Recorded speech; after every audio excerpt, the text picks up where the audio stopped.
My name is Maya Rivera, and I'm 31 years old.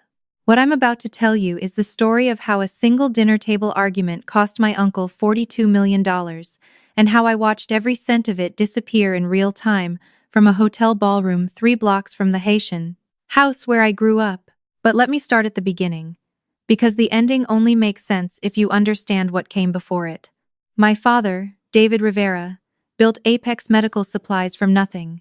12-hour days, a second mortgage on the house. My mother packing his lunch every morning before he drove to a warehouse that smelled like antiseptic and ambition. By the time I was 12, Apex had 17 employees and 3 hospital contracts in the Chicago metro area. By the time I was 16 and my mother was diagnosed with stage 3 ovarian cancer, Apex had 60 employees and was supplying medical equipment to 4 states. She died 2 weeks after my 18th birthday. My father held my hand in the hospital parking lot and told me the same thing fathers always tell daughters when the world has just cracked open. He said, "It's just us now, Maya. But I promise you, I will never let you face anything alone. You are the most important thing I have ever built." I believed him. I held on to that for years. He died of a heart attack 14 months later. He was 53 years old. The grief counselor said it happens sometimes, that bodies know how to follow hearts. I was 19, a freshman at Northwestern, and suddenly I had no parents, a modest inheritance, and a company that my Uncle Gerald had agreed to manage temporarily while I finished school. I want to be clear about something before I continue. I did not stay in my uncle's house out of weakness. I stayed because I was strategic. I had a plan, and that plan required proximity. Some of you have been in situations where you knew that leaving too early would cost you more than staying a little longer. If that's you, you already understand.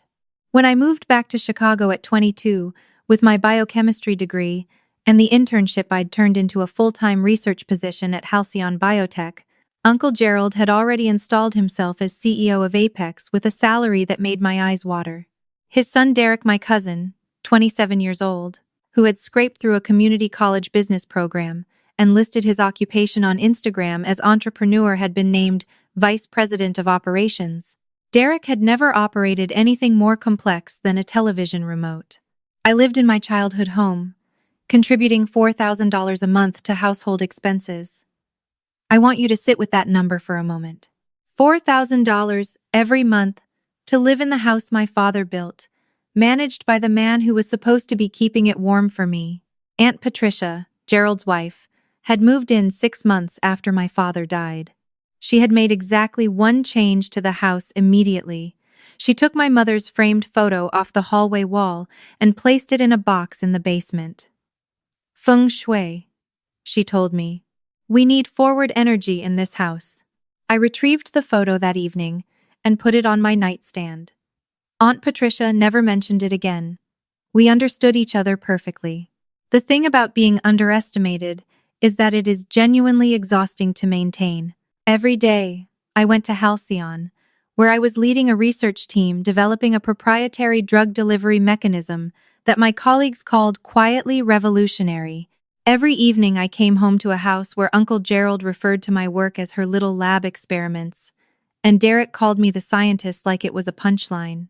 They paid for nothing I built. They simply lived inside it. My weekends were supposed to be free time, according to Aunt Patricia, who felt strongly that I worked too much and should focus on finding a good match before I got too intimidating.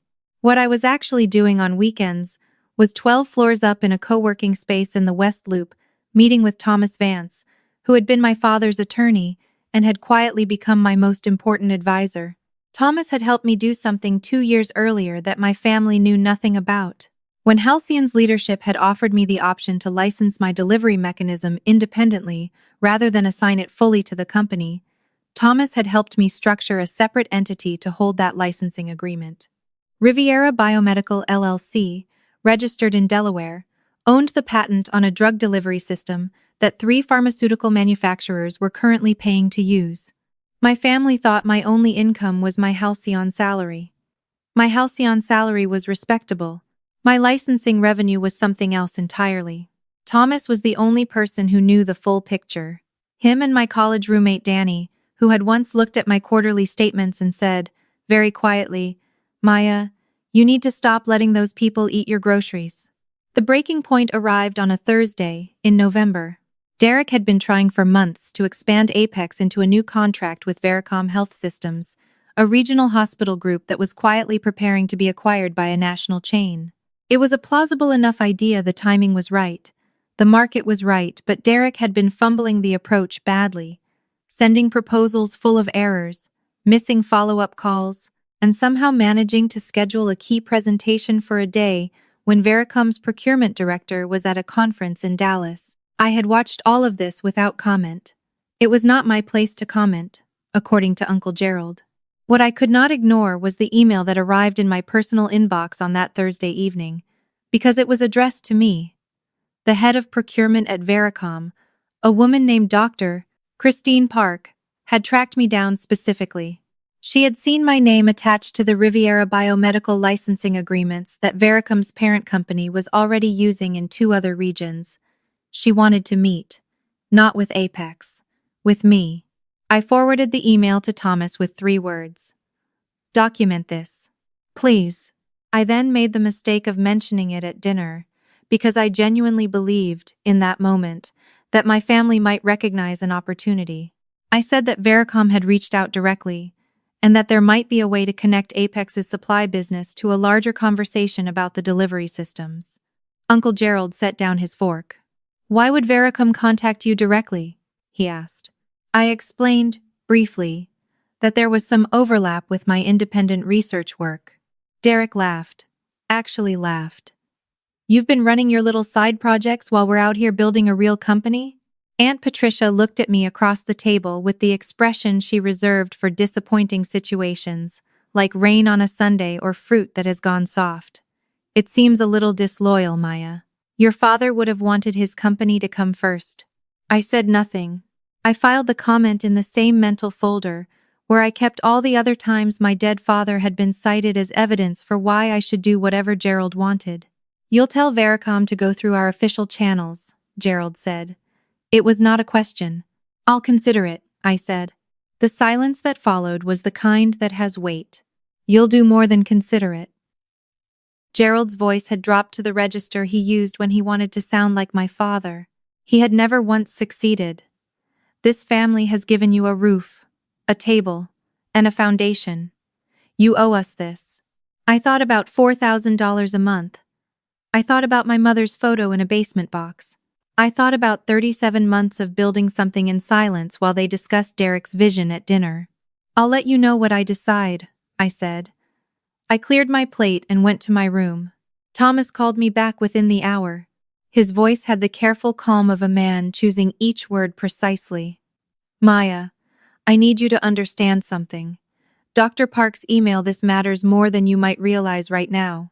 The Vericom acquisition has a technical requirements clause in it. The acquiring company, Meridian Pacific Health, built their new procurement infrastructure around your delivery mechanism, not Apex's supplies, yours. Without Riviera Biomedical sign-off, the Apex contracts in the new Vericom system don't transfer automatically." I sat with that for a moment. "And Gerald is in the middle of negotiating that transfer," I said. "He has been for 6 weeks. The deal closes at a formal signing ceremony, next Friday, downtown Marriott.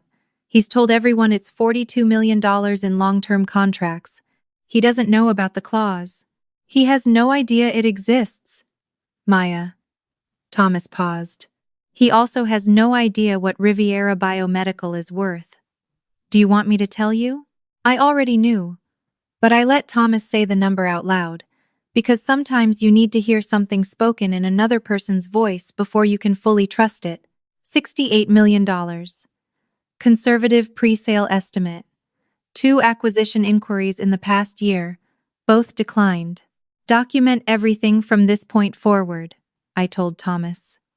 "And make sure Dr. Park knows I'll be in touch directly." The family dinner the following Tuesday was the formal escalation I had been expecting. Gerald had done research over the weekend. Not enough research. He still did not know the full scope of what Riviera represented, but enough to understand that I had something he needed. He had invited Aunt Patricia's brother and his wife, which was Gerald's version of bringing witnesses to a difficult conversation. Reinforcements who would nod at appropriate moments and invoke family loyalty on his behalf. The table was set beautifully. Aunt Patricia had made the lamb she reserved for occasions that required her to appear generous. "We want to talk about the Veracom situation," Gerald said, before I had finished my first glass of water, "specifically about your involvement." "I haven't decided on my involvement yet," I said. Derek leaned forward. "Here's the thing, Maya. The way we see it, anything you built while living under this roof is a family asset. You used our resources. You owe us." I set down my glass carefully. I built Riviera Biomedical on my own time, with my own funds. In an office I pay for myself. I don't owe it to anyone. "Your father built Apex with family support," Gerald said. "That's the legacy you're spitting on right now." Aunt Patricia's brother made a sympathetic sound. His wife shook her head sadly. "All we're asking," Aunt Patricia said, "is for you to bring your work under the Apex umbrella, where it belongs, where your father would have wanted it." I looked at her across the table. My father never met Riviera Biomedical. He died before I invented what it's built on. "Don't be dramatic," Gerald said. And there it was, the same two words, slightly different voice. The universal dismissal of women who are being entirely reasonable. "I'm not being dramatic. I'm being accurate." Gerald placed both palms flat on the table, the theatrical pause of a man who had rehearsed this. "Here is what I am telling you, Maya. You are going to come to that signing ceremony on Friday. You are going to tell Veracom's team that your research falls under Apex's umbrella and that any licensing discussions go through this company. You are going to do this because this family has carried you for 12 years, and it is time for you to contribute something real." The room was quiet. "Or," I asked, "or I will have to reconsider your living situation and your access to Apex's resources, and what this family is able to offer you going forward." He met my eyes. "You have until Friday morning to make the right decision." I drove to Thomas's office after dinner. I did not cry in the car. I want to be clear about that. I had been preparing for this specific conversation for longer than Gerald realized, and when you have prepared for something, it loses its power to unravel you. Thomas had a document ready when I arrived. The Technical Requirements Clause from the Meridian Pacific Health Acquisition Agreement, page 61, paragraph 4. Any existing vendor contracts with Veracom Health Systems must demonstrate verified compatibility with Meridian Pacific's proprietary delivery infrastructure, as licensed exclusively through Riviera Biomedical LLC. All such verifications require written authorization from Riviera Biomedical's principal. "The principal," I said. "That's me. That's you," Thomas confirmed. "Without your authorization, every Apex contract in that Veracom system gets reclassified as pending review. The acquisition closes in 3 weeks. Gerald's $42 million disappears into a compliance backlog. I thought about my father. I thought about the warehouse that smelled like antiseptic and ambition. I thought about what he had actually built and who was living inside it now. "I want to be at that ceremony," I said. "Not as an Apex representative, as myself." Thomas nodded slowly. "Dr. Park already confirmed she'd like you present. Meridian Pacific's legal team has been asking about Riviera's principal for 2 weeks. Make sure they understand I'll be there independently. And Gerald?" I thought about lamb dinners and feng shui and a photograph in a basement box. "Gerald will figure it out when I walk in the door." I spent Thursday packing. Not frantically, not tearfully. I had been doing this gradually for 4 months, moving things I valued to Danny's spare room, to storage, to the downtown apartment I had been quietly renting since August. The kind of apartment Uncle Gerald would have bragged about if it had been his. Hardwood floors, high ceilings, a view of the river. I left my house key on the kitchen counter with a note I had written 3 weeks earlier. "I respect the choices you've made, Uncle Gerald. These are mine." Friday morning, my phone showed 31 missed calls by the time I turned off the shower in my own apartment. Gerald, Patricia, Derek. Even Aunt Patricia's brother, who had never in 12 years called me for any reason. The voicemails escalated in a way that was almost instructive. The early ones were angry, the middle ones were confused. The later ones were something I had not expected from Gerald, frightened. The last one, left at 6:47 in the morning, said, "Maya, doctor, Park's office called. They said Riviera Biomedical needs to sign off before the ceremony can proceed. I don't. I need you to call me back. Please. I don't understand what's happening." I understood exactly what was happening. I got dressed in the suit I had bought for the Riviera Biomedical Board presentation, the one that fit the way confidence fits when you have earned it, and I drove to the downtown Marriott. If you have ever been erased slowly, over a long period of time, by people who told themselves they were doing you a favor, you know what it feels like to walk into a room and take up exactly as much space as you deserve. No more performance of smallness. No careful editing of yourself to avoid making them uncomfortable. I walked into the Meridian Pacific signing ceremony at 10:45 in the morning. The room held approximately 120 people. Hospital executives, procurement directors, legal teams, journalists from 2 healthcare industry publications, a live stream feed for remote investors. Gerald was at the front, standing near the signing table in the suit Derek had helped him pick out, shaking hands with people he had been trying to impress for 6 weeks. He did not see me come in. I had time to find Dr. Park, shake her hand, and accept a badge from Meridian Pacific's security team before Gerald spotted me across the room. The expression on his face went through several phases in approximately 4 seconds. Recognition, confusion, something that reached toward hope. Then, as he registered my badge and the direction I was walking, understanding slow and terrible began.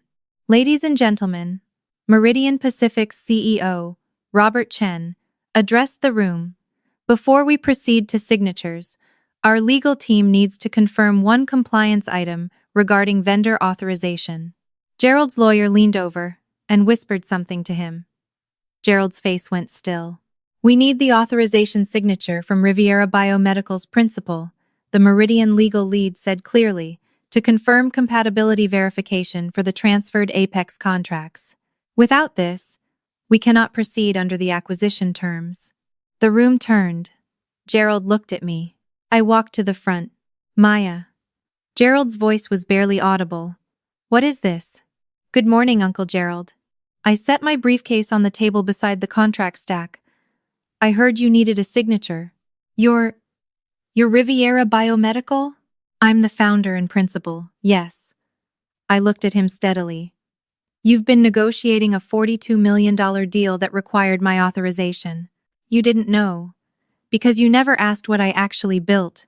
"She called her work little lab experiments," Derek said loudly, from somewhere behind me. He seemed to immediately regret saying it, because the room went extremely quiet. I did not look at Derek. "I have the authorization documents here. 3 copies, certified." I placed them on the table. "But before we talk about signatures, I want to say something." Robert Chen made a small gesture of permission. He had known this moment was coming. We had spoken on Wednesday. "My father founded Apex Medical Supplies 30 years ago," I said, and the room was so quiet I could hear the live stream feed humming. "He built it from a warehouse and a second mortgage and 14-hour days. When he died, he trusted his family to hold it carefully. I have watched for 9 years while his company was managed by people who called his legacy a resource to be used and his daughter's work a hobby." Gerald made a sound. I did not stop. I stayed in that house because I was finishing something. Because proximity mattered for what I was building. Not because I had nowhere else to go. I let that sit in the air for a moment. Some of you in this room have watched me at events over the years. You've heard Gerald introduce me as his niece who does research. You've heard Derek call me the scientist. None of you ever asked a follow-up question. That's fine. I didn't need your curiosity. I needed your attention today. The journalist from Healthcare Innovation Weekly was typing rapidly. I turned to face Gerald directly. "You told me on Tuesday that I owe this family for 12 years of support," I said. I paid $4,000 a month in household expenses. I handled 3 Apex vendor relationships personally when Derek couldn't close them. I referred 2 hospital contacts who became Apex clients. The accounting, if anyone wants to do it, runs heavily in the other direction. Maya. Gerald's voice had changed completely. The authority was gone. What remained was something older and smaller. Maya, please. This deal is everything. We've leveraged the company is on the line. If this falls through, I know, I said. I've seen the financials, Uncle Gerald. You know why? Because my father left me access codes to the Apex accounts when I turned 22, and you never changed them. I've been watching. A woman near the back made a sharp sound that might have been a laugh. Please, Gerald said, and the word came out of him like something structural had given way. Please, Maya. For your father. For everything he built. I looked at my uncle for a long moment, the man who had eaten at my father's table and replaced my mother's photograph with better feng shui and called 12 years of compound interest in care and labor a debt that ran toward me. My father built Apex for me, I said. Not for Derek's Instagram. Not for Aunt Patricia's spa weekends. For me, I picked up the authorization document. I am going to tell you what I'm going to do, and I need you to listen carefully. The room did not breathe. I'm not going to authorize this transfer today. Gerald's knees actually buckled. Derek grabbed his arm. I'm not going to authorize it because Apex, as currently structured and managed, is not an organization I'm willing to attach Riviera Biomedical's name to. Our compliance standards, our vendor relationships, our reputation, none of it can absorb the liability of Gerald's management record. You're destroying me, Gerald said. No, I said. You built this situation one decision at a time over 9 years. I'm simply declining to rescue it. I turned to Robert Chen. Meridian Pacific, I'd like to discuss a direct licensing arrangement between Riviera Biomedical and your new Vericom infrastructure, independent of Apex. I believe that conversation will be more productive for both parties. Robert Chen did not look surprised. We'd welcome that conversation, he said. I closed my briefcase. Maya. Gerald's voice broke on my name. What about the company? Your father's company. I stopped. I did not turn around immediately. When I did, I chose my words the way Thomas had taught me to choose words in a legal document precisely, without decoration, in the exact right order. Apex can restructure. The underlying business is sound. But Derek cannot run it, and you should not run it. And the board, if you'd like me to recommend a transition consultant, can find someone qualified. That is separate from my decision today. I paused. My father's company matters to me. My father's name matters to me. Those things are why I'm offering you a path forward at all. Not because you've earned it. I walked out of that room the way I had walked in. Steadily, at my own pace, taking up exactly the space I was entitled to. The professional collapse was swift and surgical. Apex's primary bank called in a credit review within 48 hours. 2 pending contracts went on hold, pending the acquisition outcome. Gerald's board 3 external members my father had appointed before he died, whom Gerald had never managed to replace, called an emergency session on Monday morning. By Tuesday, Gerald had been voted out as CEO. The transition consultant I recommended, a woman named Patricia Holloway, who had restructured 2 Chicago medical supply companies, was brought in by Wednesday. Derek deleted his LinkedIn profile. His Instagram, previously a catalog of rooftop bars and luxury car dealerships, went silent. The Meridian Pacific direct licensing deal closed 6 weeks later. Riviera Biomedical's position in their new infrastructure was formalized with a 10-year agreement. Thomas called me from his office with the final numbers in his voice, and something that sounded almost like wonder. Gerald's divorce filing came 4 months after the ceremony.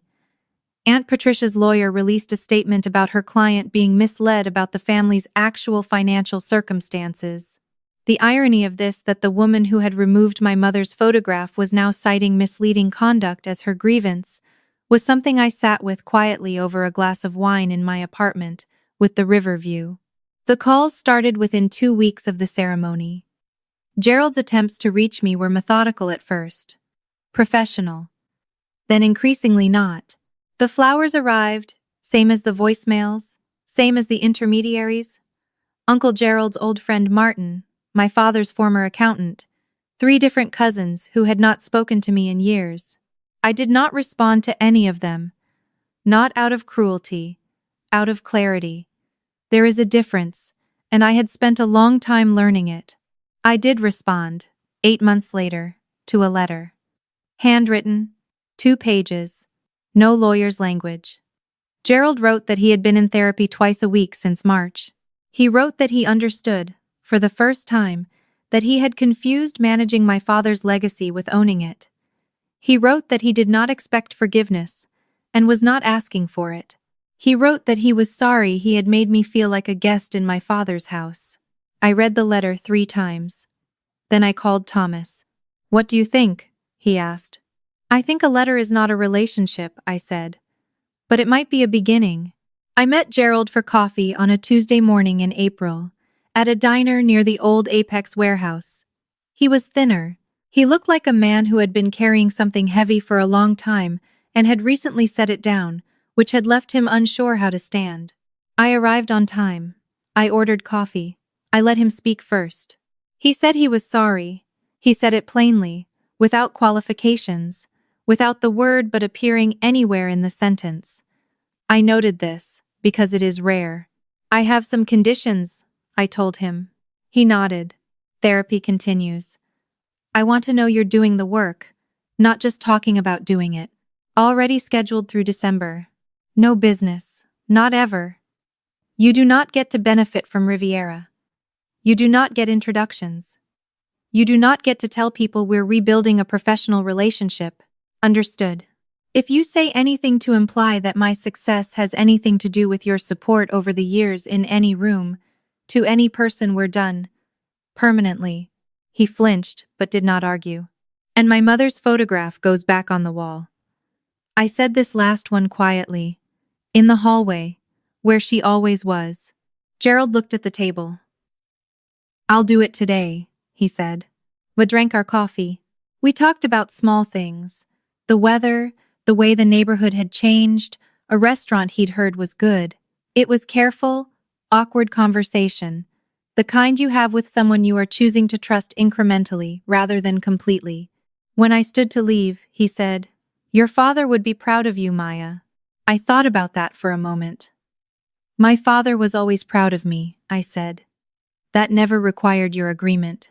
I drove back to my apartment with the river view and made a call to the Young Women in STEM Foundation I had funded the previous spring.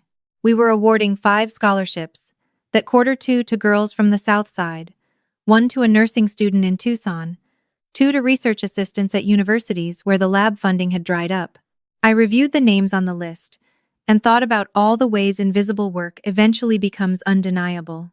The thing about building something in silence is that silence is a temporary condition. What you build does not stay quiet forever. Eventually the room fills up with evidence of everything you've done, and the people who told you that you were being dramatic have to stand in it and reckon with the acoustics. I am 31 years old. I have a company, an apartment, a foundation, and a father's memory I carry.